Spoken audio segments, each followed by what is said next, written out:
to Recovery 101. See, I know where I'm at. I'm acclimating to my experience. Good morning. Good morning. Today we're going to talk about reminders to carry with us on our journey in our trauma recovery. So we're going to talk about some stuff to do as we walk along this path. All right? And yes, sir. my name's Sir Ron. What you mean by the drama? Trauma. Trauma. Oh, Yeah. trauma. Yeah, what that mean? I got you right here. It says trauma describes our emotional response to an experience that makes us feel threatened, afraid, or powerless. It's something that we've experienced in our lifetime. It says there's no set threshold of what harm is bad enough to cause a trauma. A traumatic event could involve a single brush with death, like a car crash, but traumatic events can also be complex or ongoing and repeated over time, such as neglect and abuse. I got one. Yes, sir. Trauma. Now, let me hold on. Let me cut in for just 1 second. I don't want us to speak in a deep way about what our trauma is, so as we don't trigger anybody else. But we can talk about those feelings, right? Man, those feelings that those events in our lives created in us. The powerlessness. Absolutely. It says, since threats can involve physical or psychological harm, trauma doesn't always leave us with visible injuries. Remember, we say in Seeking Safety that words cut, don't they? Yes. You know, you always heard, sticks and stones will break my bones, but words will never cut. Bullshit. Real. That shit hurts. Words that get you, words that come out of your mouth get you hurt. It affects people. If you say the wrong thing. Mm-hmm. It's like little cuts in us. Yeah. People throughout my life have called me things that have hurt me, Yeah. that have harmed my spirit. And when that has happened, it's created a scar on me, a wound. And some wounds are still fresh. You know, they're just now healing. Some wounds are really old, from like when I was a kid or when I was out there doing what I was doing in the world before I got into recovery. Those cuts are deep. Don't pick those scabs either. No. That's what a trigger is. It's when the scab comes off one of those. That's gross. A trigger is when the scab comes off one of those wounds. That's really cool, Stephen. Thank you. Yeah, thank you. Because it does. I wasn't even here at the beginning. It reawakens that pain, doesn't it? It takes us back to that cut, that word that is so powerful to us. And those traumas happen in our lives all the time. Yeah, right. Yeah. It's not just because of the physical part of it, it's the emotional part of it with my mental thing, you know, it's going on with me because it says us anxiety. Yes. And then, you know, I'm at a point where I can't stop it. I don't know what to do. And it gravitates from there. Yeah. It's hard stuff, isn't it? Mm-hmm. This ain't easy shit. Hold on one second. This is a burden that I've carried all my life. And every now and again, it'll kick me in the back of the head. Something will trigger me. Somebody will trigger me, bringing something back from my pain. And that causes me all those emotions, that flood of emotions. And what the hell am I going to do with this? What am I going to do with this, Porter? I'm so grateful for now that we have so much awareness now about things, about mental illness and how things affect us now. Yeah. Because we didn't have the vocabulary. My mother, I have to give my mother grace because in her time, they didn't have the benefit of having these conversations. It was not a conversation. And then her mother didn't have this conversation. Yeah. So didn't know that. So sometimes, even now that you see violence so much on TV, and so much bad behavior being applauded and approved, and then people making money off of that. We have to let them know that that is not how reality is, because there's consequences to those things. There's pain that follows that aggression, whether it's towards ourselves or towards other people. Because they've been through, they see the household, they see it on TV, and it becomes normalized. That's how life is. It's not how life is. It's a lot more complex than it seems, isn't it? I like 1 second. It says, Conflict. there's no set threshold of what harm is bad enough, right? All of us have had some, chances are, if you're sitting here, you've had some kind of trauma in your life. Nobody just comes along and goes, you know what, I think I'll get in recovery today. See what the hell's going on over there at PRN. You know, that's, just to be nosy, yes. So I just wanted to say, I'm just commenting on what you said, and stuff. I found like in my later life, in my later recovery, to try to like, as those things come up, when somebody does something, and I think afterwards, I think, what was that about? Yeah. What was that for? What was the purpose of that? Actually addressing it with that person Yeah. as soon as possible. Because if you don't, it can stir up inside you, and as they say in the rooms, it can build a resentment. Yeah. Yeah.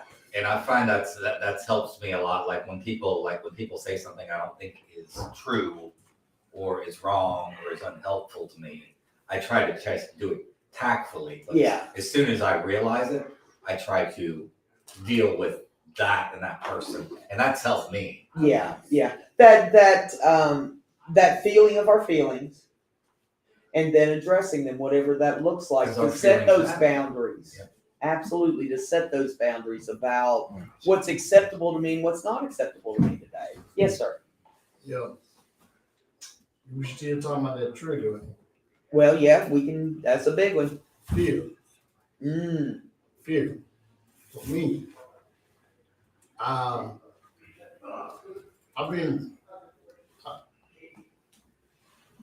I've been fearing stuff that shouldn't come around, you know. And even though I go out the door, and thank God for another day. And when I be on a train or the bus, and I've been doing this for a while. I look back, I don't like a person as I'm going out in public to walk behind me Yeah. because that had triggered me. Yeah. And, I don't want to go back to that. That's why I always look. Or you have a person that you walking in public and you walking on your side and he comes on your side and you're supposed to move. So I did that for me, not to be intentionally evil with that. I'm not moving because I'm walking on a cane and I'm gonna stand still Yeah. until you go around. Yeah. Or I don't want you walking towards me and I'm supposed to move now. We're gonna bump head. Yeah. That's the thing about it. You know what I'm saying? Excuse me. I'm gonna say excuse me here because he ain't gonna say it, or she ain't gonna say it. So I had to keep, for me, I don't know about that, I had to keep myself calm, not to say anything fire. Yeah. Yeah. So Not to that- make it worse, not to intensify the good morning, the trigger. Yeah, so that would trigger me. I'm being straight up. Yeah. Fear is a big one for me too. I'm afraid I'm going to hurt again. I'm afraid I'm going to be rejected again. I'm afraid that the pain that I experienced so long ago is going to come back at that same level. Yeah. Anybody else at that same level of intensity? Yeah. Yeah. So that fear is the core of a lot of the things I go through, because I'm afraid I'm not going to get what I want, or I'm going to lose what I've got. And that's the core. And that's where we are politically, because I think that the world is becoming more and more diverse, and some people don't like that. And they're feared that their power is going to be lost, and what was done to what they did to others will be done to them. Yeah. But we don't want revenge. We just want equality. Yeah. They don't understand that. We don't want what you have. We just want our opportunity to get what we want from our lives. I don't want $1 million. I just want to be free to be able to walk down the street. Yeah. Just a small Live my thing. life Just without have fear. freedom. That's what fear has what gotten us to all the wars we've been forbidden in our world. I said fear has the Holocaust. The words that Hitler spoke made a change the perception of what you can fear these people, because those people are going to stop us from getting, like we said, the immigrants are going to make us have us lose what we have. No, Yeah. fear is not going to solve anything. Mhm. We all need one another. We need the resources. We can learn from each and every one of the experiences. We don't know what they came from. We can learn from it and how they got through it. And I'm pretty sure what they've gone through, and if we can communicate them, I mean, even the language barrier may have be one of the things that keep us from the barriers. But even if we can get past that and communicate with each other, I can learn so much from the story. If I can learn to communicate with other human beings, I am more likely to learn from them. And if I can learn from them, I may not have to go through some of the bullshit that they went through. My goal for y'all, from my experience, is so that you don't got to go through the bullshit I put myself through. Yes, Stephen. To me, I was just thinking triggers on the other side of the coin, you know, me devil's advocate, is while we do things to protect ourselves, Yeah. everybody has issues they're dealing with. Sometimes we can unknowingly, unwittingly trigger other people, but because, you know, your reaction, like not letting somebody stand behind you, for instance, might make somebody else think that you're uncomfortable with it. So as I get later in my cover, I try to Be try aware. to be aware of that. What I'm putting out there as well in an open, honest, I mean, not that I'm going to stop necessarily, but realizing what I'm doing. Yeah. If any of it is part of me, because I think part of it is knowing what you're putting out there. Because if you don't know what you're putting out there, then you don't know what's Yeah. truly coming from the other person. What am I causing in another person's experience? I want it to be positive. I want to be able to help other people. But I do got to be aware, what am I bringing in? What energy am I bringing into this situation here? Right? Is it positive? Is it negative? Is it harmful? Is it healing?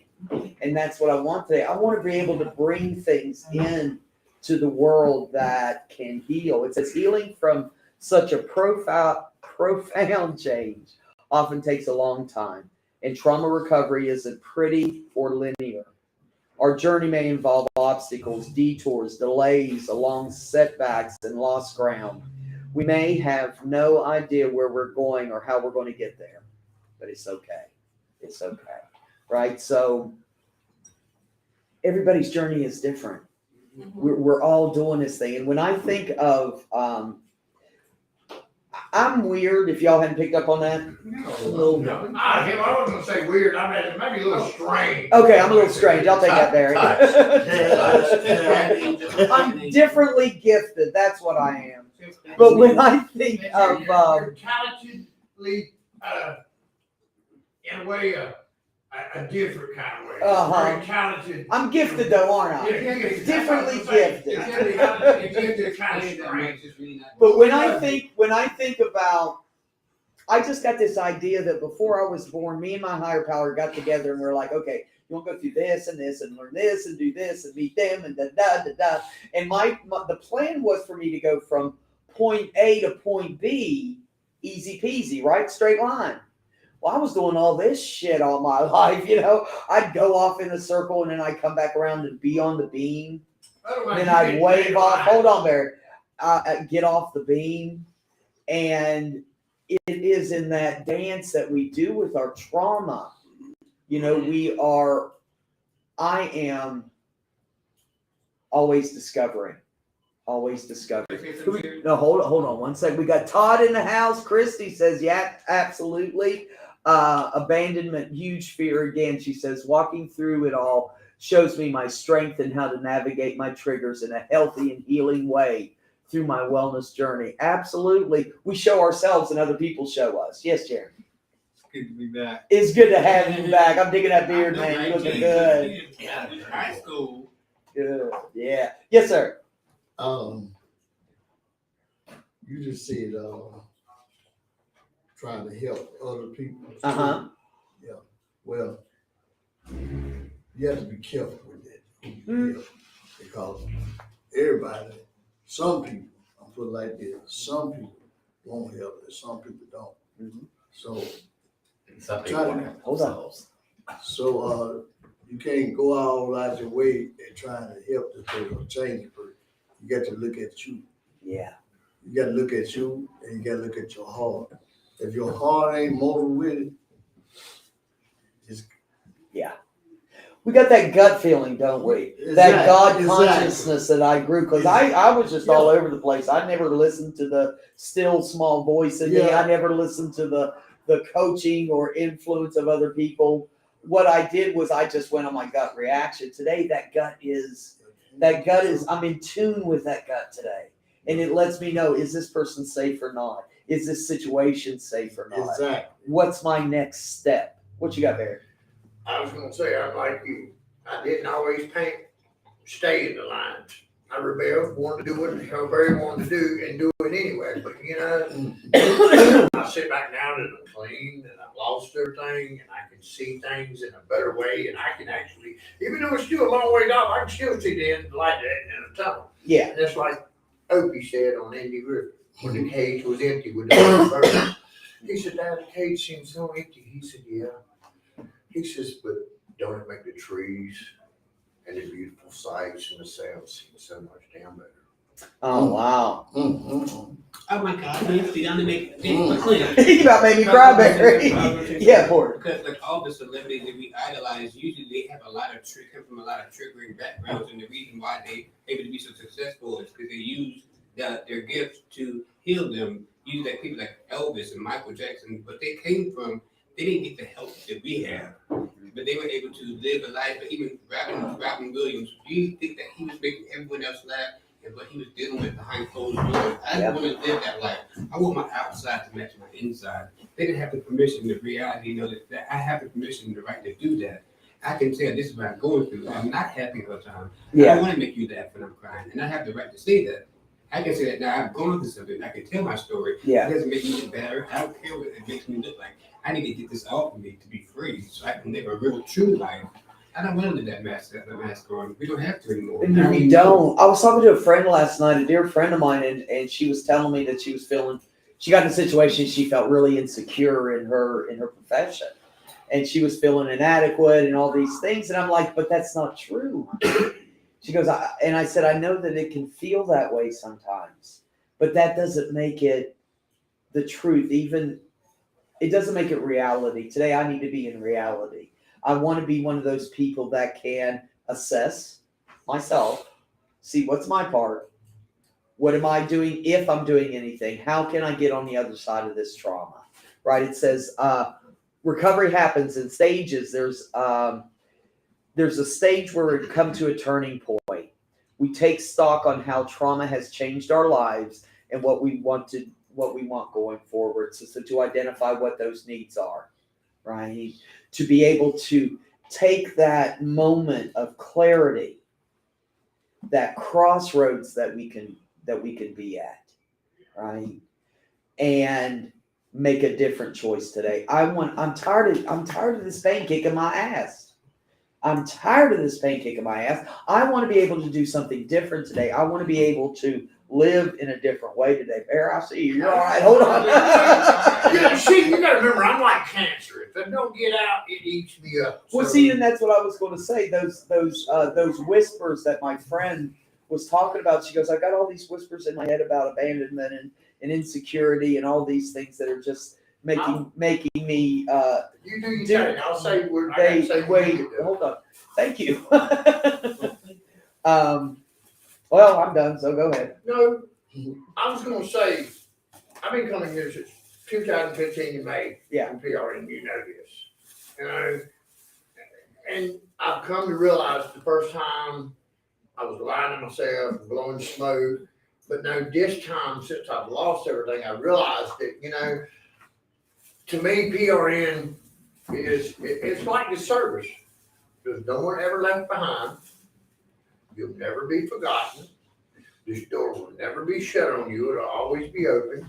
And in this place, there is always a little piece of heaven. But you got to have faith and you got to believe, because I'm telling you, angels and miracles do exist here. And the ones that can't see it or can't believe in it, that's sad. You're lost. And I hope to God that you can find your way like I have. No saying. Getting to that point of, I'm going to make a change in my world today. I'm going to choose something different. Rodney yesterday was talking about choices. To be able to get, they say, if you hit a bottom, don't start digging. right? It's bad enough. Whatever we've gone through is significant enough for us to choose recovery. David, what you got? One thing that I say a lot, and people, I need to put some context in it. It's like, are you in recovery? That's a question you have to ask yourself, because recovery is based on each individual's journey and their aspect. My recovery process is encompassing, like, alcoholism, drug addiction, and mental wellness issues, and I've adopted a lot of principles from a lot of different programs that I've applied them to live my best life. Yes. So if y'all hear me say, "Are you in recovery?" I've taught that to myself as like a question.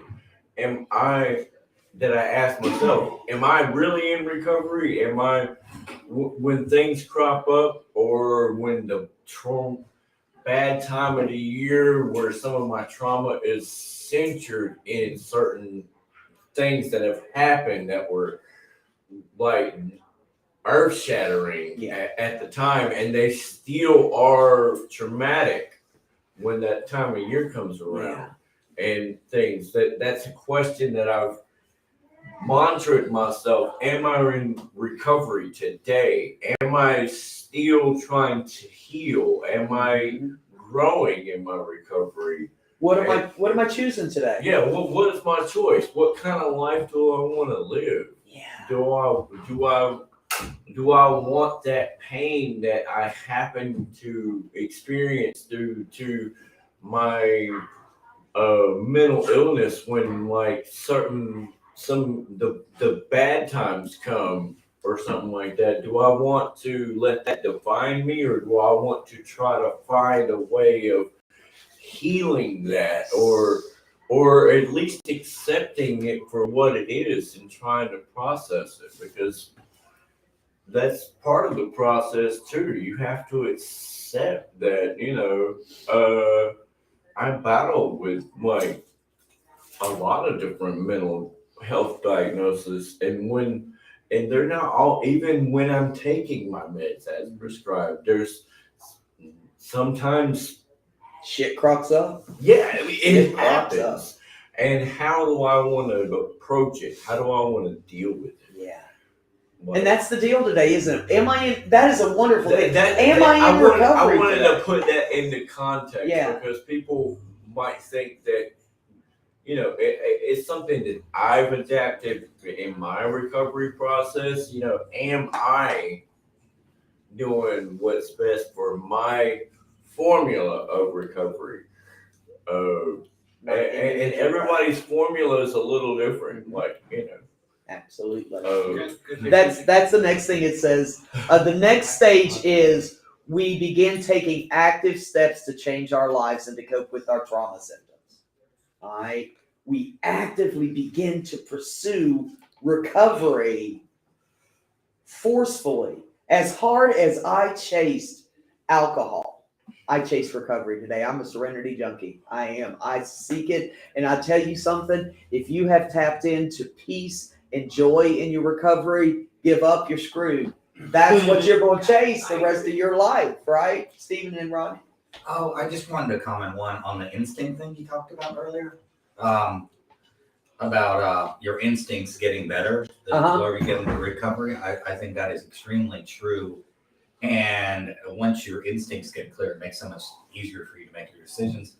And also something I was actually going to comment before you commented, but since you commented on that, everybody's recovery is different. Yes. And everybody deals with things different. And sometimes I think in recovery, we have a tendency to think of things as bad or worse. And honestly, if somebody is mentally ill or if somebody has cancer, it is a trauma either way for that person. And it depends on that person and how they deal with it, how they deal with that trauma. So to me, recovery, the journey of recovery, you can learn something from any situation. And there is no better, like you're not grateful enough, you're not sad enough, this wasn't a tragic enough event something happened to you that was traumatic to you, and now you're trying to deal with it. And that's what puts you in recovery, and that's why we're all here. So we need to give that support. Healing is not a competition. Exactly. I Thank love you. it. I love Thank- it. Oh, is that what it says? That's exactly what's Oh, next. See, we're See, so you're on, we're so on page. That's why track. he stopped me, because I'm. It says, You're you may find it comforting to read stories. Hold on one second. You may find it comforting to read stories about other people who experience similar traumatic events. And certainly recovery narratives can offer some inspiration and help when we feel alone. That said, try to avoid the temptation to use someone else's story as a measuring stick to judge our own. My trauma is not worse than yours. It could be the exact same thing, but my perception is different. There are people in this room who have been through things that I cannot imagine. And you know what? I've been through some of that shit too. And that's the thing. I'm not in competition with you. I want you to win too. Right? I want you to win too. We're not even in the same race. No, that's it. What is it that I heard? You know, that We might be in the same games, but we're not in the same race. some of us we're all out in the ocean. Some of us are in yachts, and some of us are in dinghies, and some of us are hanging on like on Titanic. Please don't leave me. And the music stopped. Why couldn't you let him up on the board, Rodney? That was wrong. What were you going to say, my friend? Well, he wouldn't let me. Right. To your own understanding. Mm, I mean, because, I got to know where I'm at, and who I am, what I am. I got to know these things about me. I mean, because it's not going to help you to hear the same story, about the Titanic. I saw it, you saw it. It's not going to help, it's going to help me, because this is what I got to work with, and, the whole love you thing took me a year. Radical politeness, it's taking me a fucking year. But anyway, these are things that I know about me. If I put things in action, then it's gonna work for me. that's it. And this That's is it. how I do it. And you process different, to your own understanding. I Yeah. always said that we were talking biblical yesterday. I didn't interrupt, because to my own understanding, I ain't got an understanding of what that believe is. James say, Yeah. believe. But the thing is what you take from it, and if it moves you, works you, gets you to do the radical politeness thing, or say you will love me and mean that shit. I mean, come on. Look, it's only gonna help one person. You. That's it. To thy own self be true. Their own That's self. what it says on all the back of those coins. To thy own self be true. And that's what I want to be able to do that today. I want to understand that my trauma was enough. My trauma was enough to mess me up, right? And whatever it was, your trauma is enough. But today we have that choice today. Am I going to stay in there, or am I going to get to that point where I stand at the crossroads and say, I'm sick of living this way and feeling this way and doing these things and being this thing, and I want to try something different.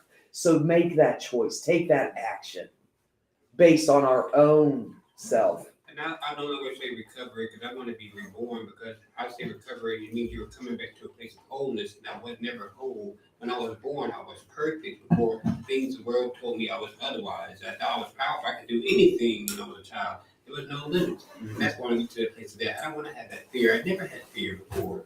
Until told me this is what I need to fear. Don't do that. You can't do that. This is what you are. I have all these labels and identities that I never thought they're not mine. They're not mine. These words don't define me. And then my past doesn't define me, it redefines me.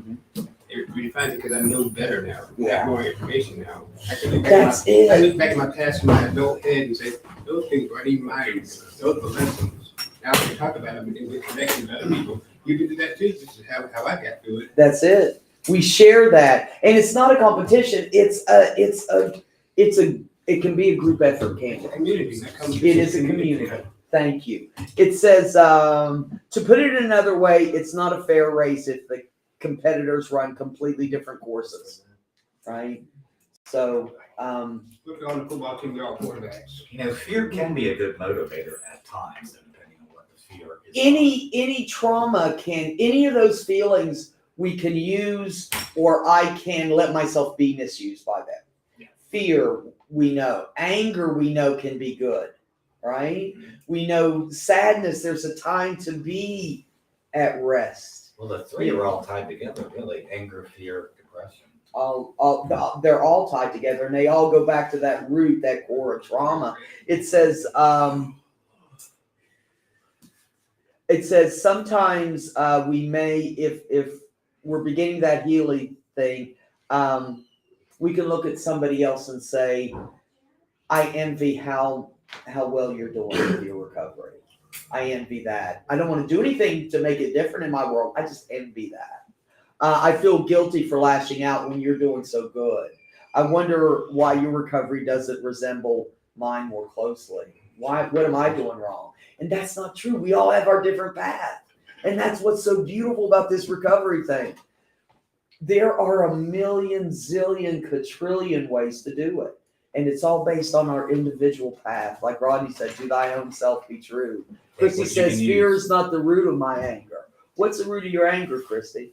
Is it me? I think it's me. Anyway, hold on. You are my anger, Sharon. You are so okay. Post-traumatic growth is possible. We're living it, right? Everybody in here has been through some kind of trauma, and we are still alive. That's the beautiful thing about recovery. 1,000% of everything that has tried to kill me in my life, I have overcome because I'm still alive. We are highly motivated and highly intelligent people, or we'd be dead, right? Amen. Or cursed. Or curse. Curse to walk the earth. You know what, Rodney, and I feel that I would rather I don't want to walk through that pain for the rest of my life carrying those burdens, carrying all those cuts all over me, feeling all of them all the time. I want to have that joy today. I want to be able to reach other people. I want to be able to let other people reach into me. Right? That's the shit right there. And as we grow and grow and grow, we see that our post-trauma growth is possible. Right? Examples of post-traumatic growth. Personal strength. We may go on to feel more confident, capable, or assertive than we did before the traumatic event. So we get bigger. Our work, we build those muscles, right? Trauma is hard work. Getting on the other side, recovery is hard as hell, isn't it? But we work it. We work it like a muscle. We work it like a muscle. Christy says, I have no love for you all. Oh, I have love for you always. I misread it. I know. Damn. Let me read it again. Ha ha ha. No, I have love for you all always. And she says, love, love, love, love. Yes, Alan. One of the benefits or the examples of growth is I've become proactive. There are so many things that we are faced with, and the idea is to choose the thing that's going to benefit you the most, Mm-hmm. and find out how to go and get it, and be persistent, and that's been a big lesson for me. Resilience. Yeah, I've been told I'm very resilient, and Mm-hmm. that's good, and proactive. Yeah. Those skills we get of resilience, of strength, of compassion, of Be kind. being vulnerable, all these things. It says another example is relating to others. We may find it possible to develop closer bonds with others or grow our support network. I can't connect to anybody else unless I'm connected to myself in some way, right? It's really hard to, I don't want to say I love you. It's hard for me to accept I love you until I'm able to accept that from somebody. That vulnerability can be tough. And then an appreciation of life is the next thing. We may find it easier to live without taking the present for granted and treasure everything life has to offer. kumbaya. But that's that's it, isn't I it? love That's Sharon. what that's what we go for. I mean, that's what I'm going for. I'm going for that happy thing. I've had my time in hell. What is it? Religion is for people. Religion is for people that are afraid to go to hell. Spirituality is for people that have been there. I like that. Write that down. That is. That's well. It's religion is for people who are afraid to go to hell, and spirituality is for people who've been there. I guarantee everybody in this room has been walking through some kind of hell through their life. Yeah. That is. Amen. And when you can get an atheist to say amen. You've got the atheists praising over here. Okay, it says in the recovery process that leads to improvement, not the trauma itself. In other words, we can become stronger in spite of that pain or hurt, not because of it. In spite of that shit I went through. Right? I always tell this story. When I was 3 months sober, I went up to pick up a 3-month chip at an AA meeting, and the woman that was giving them out was a real blankety blank. And I may still have a resentment over this. But anyway, I went to pick up my 3-month chip, and she said, "If you pick up a white chip, I'm going to shove it up your ass." Meaning if I relapsed in my recovery, she would shove it up my ass. And you know what? That kept me sober. That first year, because I was holding out for that blue chip. And I was going, because she told me I couldn't do it. And I held on to that. And when I wanted to drink, I would see her face and go, shit, I'm holding on. I can make another day. If you've got nothing else to hold on to even those things that people may not say are wonderful, but they can still motivate us. I can motivate myself out of trauma, right? I want to live a different way today. In spite of that pain that I've experienced, right? Yeah, Dave. That's like something that I have said before on more than one occasion. I do things in spite of things sometimes. You know, all those people that say, well, you can't do this or you ain't never going to be able to do well, sit back and watch. Hold my beer. Sit back and watch. Hold my coffee today. That's it. Gotta pack your lunch. Well, watch me get it done before the coffee's done brewing. That's right. This is another one. Self-care can become an act of resistance. An act of resistance. What that mean? Says society as a whole doesn't always have patience with the healing process, right? They want us to be done.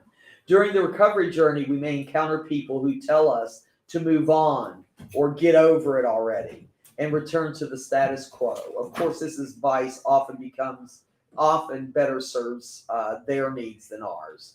Trauma often proves both physically and emotionally draining, and we may need more rest during recovery time than we think. It's always okay to take naps, relax, watch a movie, read a book, sit quietly. More of a fighter than a feeler, you may think of self-care as an act of spite against the outside forces that have tried to hurt us. In short, we're taking direct action to protect our body and soul from future harm. Attica. Everybody remember Attica? Yep. Okay, good. Yes, sir. Yeah, Cappuccino. I'll let you see it about your emotion. I gave you.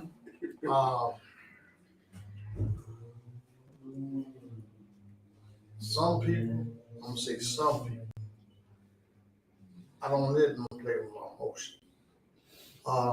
Because that brings so much trigger out of me, especially if a person don't like you. I don't care nothing about that. What have I done to you? But playing with my emotion, that's a real thing for me. I have a problem. Put it like the opposite. I have a problem like it because I don't let nobody play with my emotion. Because you let a person play with your emotion, he got you or she got you what you want because she know how you gonna be. So if you act out on it, it's okay to act out, but act out in a good way. Yeah. Not a bad way. Act out in a good way, you know. Because we all have emotions in this room. I can't, you know I do, because I don't let nobody get into this. Yeah. So, you know, that's the way, you know, I ain't better than nobody, and I ain't perfect. I just want to be grateful. Mhm. That's part of that self-care that's talking about, to be self-care in spite of, to do those things that make me feel good about myself, to do those things that reinforce that I'm worthy today, that I am differently gifted, that I do bring something to the party. I am not worthless today. I am Grateful. a grateful human being today. Yeah, Rob. You know, I used to be the type of person, you know, try to predict the future. Like, you know, I'm supposed to bang others. You know, and then the thing is, I got this empathic ability, and I'm being nerdy here. You know? I can't move logic with my mind, but I have the power to set the aura, you know, to get what I want right now. Mhm. And you know, and I used to say what the future is going to be. I'm just going God, you know. But now I live life just to see how it turns out. Yeah. I mean, because it ain't, you know, it's not thrilling when you know what you're getting ready to get. Mhm. You know, sometimes you just wait and find out. It could be something good, it could be something bad, but guess what? You find out. And that's the most important thing, finding out instead of predicting. That Yeah. pushing ourselves to the next thing, because we have seen miracles. Right. We have seen miracles in our lives. And That's a it's beautiful more thing. learning. I It's know. a learning experience. You just learn. That's it. So I don't got to go back. Right. I don't want to go back there No. anymore. I don't want to go back there anymore. Sometimes for me, it's later in my career, it's knowing who to share certain things with. There are certain people, no matter how much I love them and care about them, that I just don't tell certain things with, because I know from previous events what their response is going to be and how unhelpful that response is going to be, regardless of the response I give them to the response they give me. If Yeah. that makes sense. Yeah. So then I just choose not to share certain data with certain people. It's hard though sometimes. And that's part of self-care too. I got to know who Yeah. has my back. Yeah, like Right. here I can share a lot more than I can with some of my own family members. Yeah, Because- absolutely. There's a because it's different, trusted room. there is a different energy here. Yeah. There's a different singleness of purpose here, because we're all striving to get past what we've known in our past. I'm tired of that misery. I'm tired of that pain. I'm tired of that shit. I want to practice self-care for you all in spite of that shit that tried to kill me. Right? I want to be able to do the next right thing so I can continue to grow. That's my goal. Darlene says, good morning. Good morning, Darlene. Good to have you in the house today. Well, guys, we are, shut it down for us. I would say the word no has been a problem with me for most of my life, because I've always wanted to be included no matter what. I don't care if it's a good thing or bad thing. I just want to be involved. But now I've learned to say no, not just to other people, to myself. And I've learned to say no to things that I know are bad for me, even smoking cigarettes. No. Going to bed early. I need to know you need to go to bed because you know what it would do to you. You can be clear-headed in the day. So I've learned how to be disciplined with myself by saying no to myself. So it makes it easier for me to say no to you. If I can say no to things that I want to do that I know aren't good for me, I can say no to you because I know you're good for me. Maybe not right now. Maybe I don't have time right now. I can say no. I don't have to explain myself. It has nothing personal. I don't have to say, well, because no. And no, I'll talk to you later if I have time. Period. That's my And favorite that- recovery lesson. The power of no. The power of no, the power of setting those boundaries, the power of saying that I'm enough today, and that's your shit. I love that's your shit. Not that I don't have to look at myself, but I need to be able to determine what am I bringing to the situation, what is mine and what is somebody else's. And I only can control my thoughts and my attitudes and my behaviors. So what can I change in this situation? I want to continue to grow through these traumas that I've experienced in my life. I'm tired of being stuck in the sand. I want to climb the mountain today. I want to climb the mountain. Hey, I want to thank you all for being out there. I want to thank my crew in here. Your wisdom is amazing. And I want to thank the guys, Christy and Todd and Darlene out there and anybody else who's watching. Hey, do me a favor. Share this. Share this on your Facebook page. Somebody you know may need this information today. May need just to hear Stephen and David and Alan crack up and laugh and talk silly sometimes. Share this. We have a warm line. It's a 24/7, 365 telephone call away from somebody that knows how to listen. We have trained peer support specialists who have been trained to give resources, to allow other people to be in their moment, that can actively listen in a situation where we need to be heard. Give us a call. We're here 24/7. Wednesday night, 3 a.m., and this is kicking. Call us. We're here. The number's 833-390-7728. That's 833-390-7728. Look around our Facebook page, and you'll find that number everywhere. Go out there and have a fabulous day. Keep peace, share love, and keep pushing. Keep pushing. This is where the shit gets really good. Thank y'all for being out there. Thank y'all for being in here. Thank God, man.